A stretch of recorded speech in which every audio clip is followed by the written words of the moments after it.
Uh, what else hasn't been said about the Uncharted series? It's probably one of the most beloved franchises owned by Sony, and for many reasons too. The first Uncharted was released on November 19th, 2007 in North America. It's a mix of the action and adventure, shooter, and platformer genres, and was very well received by critics and won several rewards. It went on to be one of the most iconic franchises out there, and has now even spawned a brand new movie that is slated to come to theaters in February at the time of writing the script, anyway. And with the first game's 14th anniversary today, I thought this would be the perfect time to take a look at these series of games and still see if they hold up to this day. Now, before I get into this, I do want to bring up that I am playing these titles on the Nathan Drake Collection on the PS5. The Nathan Drake Collection are just upscaled remasters of the first three titles. The only differences between these versions and the original PS3 versions are just added extras like brutal mode and photo mode, as well as 60 FPS and increased resolution. If you plan on playing the Uncharted games, please do so before watching this video. These games are all great, whether you get them from the Nathan Drake Collection or the original PS3 versions. The Nathan Drake Collection is only $20 here in the US, which is definitely worth your money, I'd say.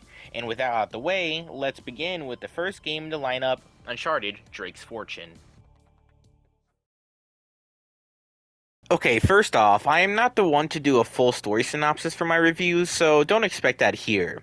But I will give a brief rundown of the introduction. Meet Nathan Drake, a guy who appears to just be your average dude. And he was, until he decided to recover a sunken coffin inherited by Sir Francis Drake, who was believed to be an old ancestor of Nathan Drake. Jeez, I just realized how much I said Drake there. Nathan is joined by a reporter named Elena Fisher, who is only really there just to get a good story for her cable television show. Inside the coffin, they find Francis Drake's diary, giving Nathan the proof he had been looking for that Francis Drake never actually died like history foretold.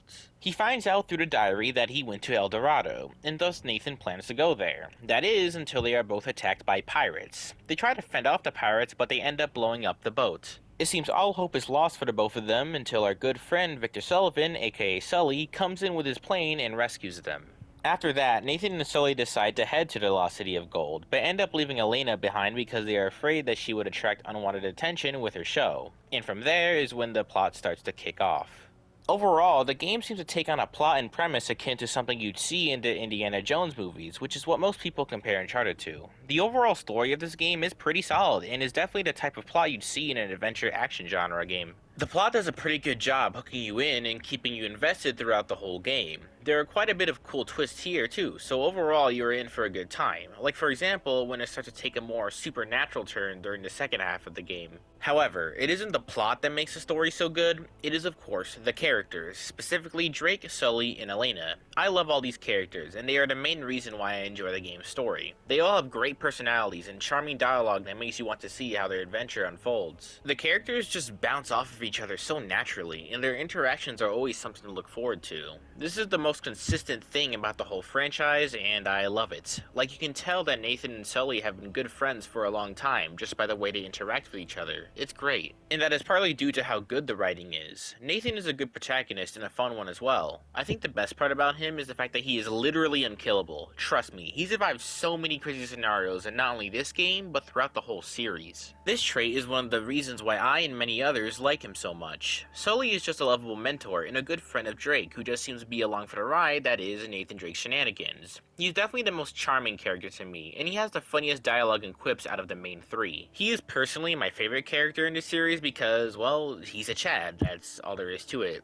Elena at first isn't too likable. She kind of just comes off of being a bit of a douche, but it is for a good reason as she gets basically double-crossed by Nate and Sully in the beginning. But as the game goes on, she becomes much more likable as a character, and by the end, she also ended up being one of my favorites. As good as the main three are though, there are actually some other characters that I personally didn't care much about or just flat out didn't think were good characters. I am mainly referring to the villains and the rest of the bad guys. My issue with them is that they just don't really do all too much to make you care about stopping them. They feel more like they are a side thing to the story as the plot mainly focuses on finding El Dorado and the secrets behind it. The only times where the villains actually feel significant is the last few chapters of the game. One of the villains, Gabriel Roman, is portrayed as the game's main villain up until the end, when his lieutenant, Navarro, tricks him to opening El Dorado and turning into one of those zombie creatures. I don't know, I forgot their name. This turns Navarro into the actual villain of the game. This little turn of events is cool and all, but because these two were pretty uninteresting from the start, I didn't really care back then, and I still don't. The fight you have with Navarro is cool, but in the end he just dies, and well, that's that.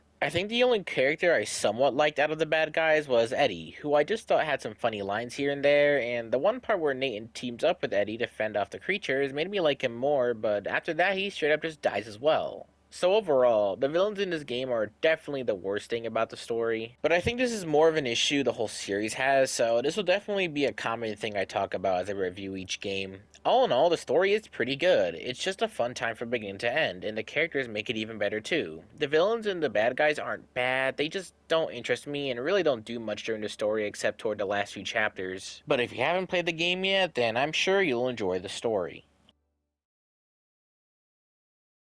Now it's time to talk about, well, the main part of a video game, obviously, the gameplay. Uncharted's gameplay mainly consists of two things, gun combat and platforming. The gun combat is pretty much what you'd expect from your typical third-person shooter. You're only allowed two weapons at once, with one of them always having to be a pistol of some sort. There are quite a bit of people that don't like this, but I personally don't mind. In fact, the pistols in this game are actually the best things to use, as they are the most accurate for headshots, which instantly kill enemies. They also have zero recoil, allowing you to hit further targets much easier than pretty much anything else in the game, besides snipers of course. There are a variety of weapons to use, such as ARs, SMGs, shotguns, etc. Each excel in what they are best at, so I wouldn't say there is a weapon here that isn't good. Pistol's still the best though, fight me. But besides the pistol, my favorite weapon to use in the game is the shotgun because...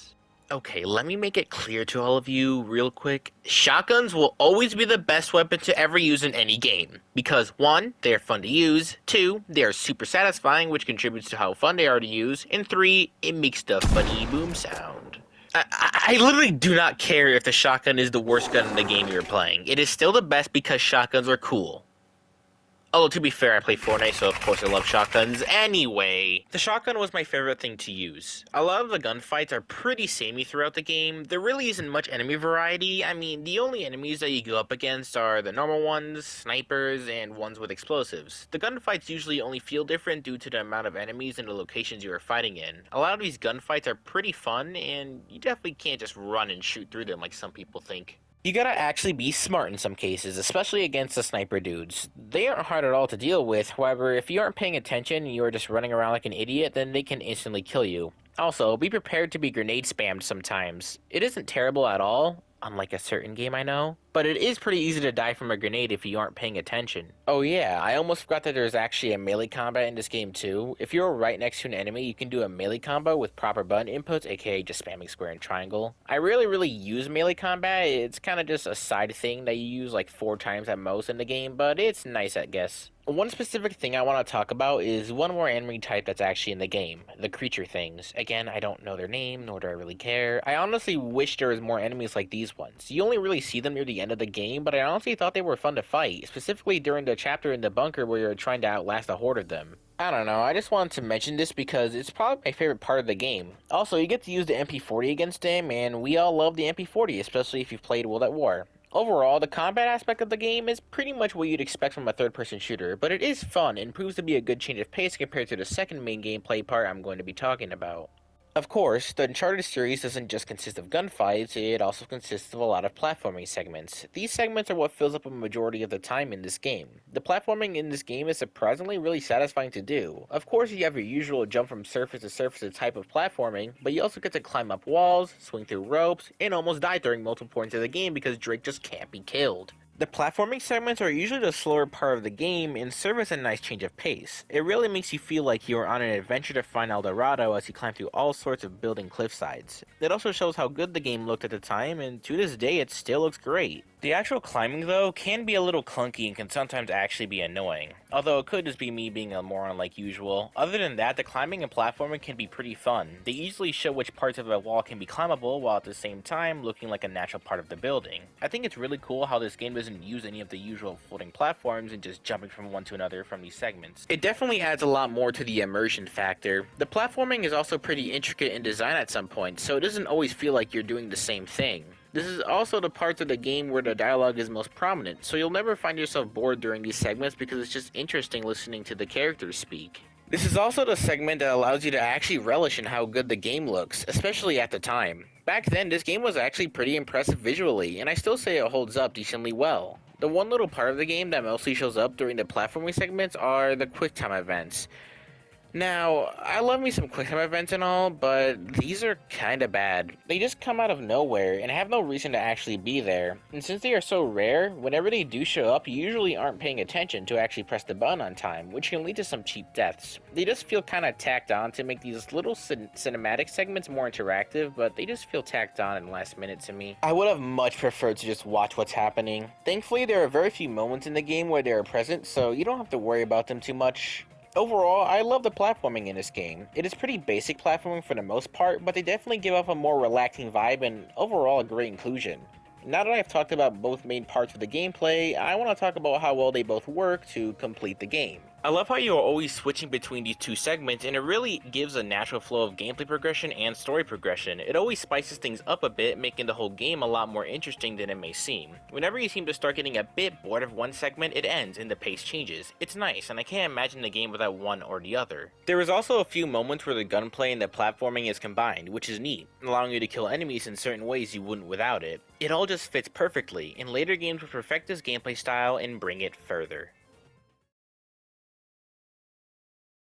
There is a bit more to the game besides the overall experience. First off, there is puzzle segments in this game. These segments are kind of short and they kind of just consist of you doing some sort of puzzle to progress through the area. And these sections are alright. They don't really add much to the gameplay and they're kind of forgettable. And plus, they are pretty easy puzzles, so that's why I didn't really mention them that much earlier in this review. There are also extra segments consisting of riding a jet ski and on-rails segments. These sections are also alright. The jet ski controls can be pretty wonky at times as it is pretty easy to get hit by the many explosive barrels just sitting in the water.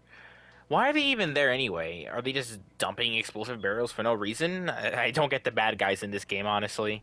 Anyway, there are only a few chapters where you're on a jet ski, and they serve as, at most, a unique change to the overall gameplay. The one on a rail segment serves the same purpose too. It's just a bullet fodder for the most part, so I don't really mind it too much. These sections aren't too special, but they just serve to add a more cinematic flair to the game. But you want to know what else adds to the cinematic flair? The soundtrack. Yes, random, what a beautiful segue to this portion of the video. The soundtrack for the game is overall good stuff. Of course, we all can't forget the iconic main theme for Uncharted, but there is other tracks that are pretty solid. However, this isn't really the type of soundtrack you would listen to outside of the game though. This is because the soundtrack mainly serves as light ambient sounding tracks for the platforming segments and more intense tracks for the gun combat. It's still great though, and of course it heightens your overall immersion of the game. My personal favorite track has to be when you first enter the bunker. It just sounds so ominous and somber, and it really makes the set piece feel really cool to me.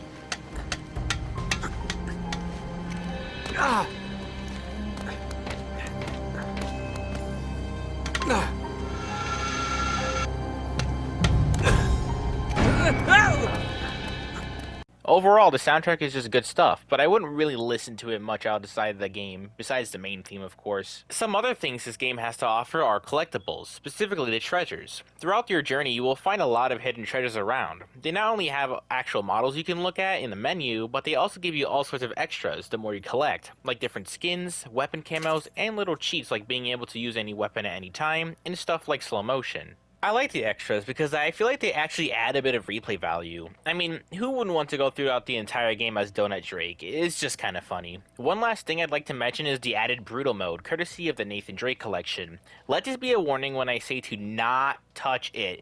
For the sake of your sanity and time, don't bother trying. I ended up being the whole game, and trust me, it is hell. You can clearly tell you aren't meant to play the game like this. They didn't even test it at all. If you plan on playing the game, please play it on normal difficulty so you don't have to spend quadruple of the game's actual length to complete it. Speaking of the game's length, it clocks in at around 5 to 6 hours on a first playthrough. I know this may be a pretty short game for some, but trust me, those 5 to 6 hours are a good 5 to 6 hours.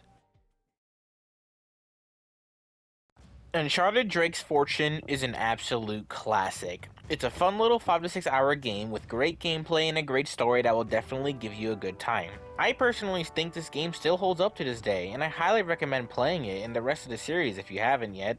Despite all the good stuff I've said about the game though, I do admit that it's probably my least favorite in the franchise. Uncharted 1 is pretty much what lays the groundwork for the rest of the series, so it makes sense. They end up doing so much more in the sequels, which makes this game feel a bit lacking after coming back from those ones. Of course, that isn't saying it is bad. It is a tremendously fun action-adventure game that a lot of people could still enjoy to this day. I love the Uncharted series, and I hope that you understand where my love for it comes from after watching this video. Happy anniversary, Uncharted Drake's Fortune, 8 out of 10.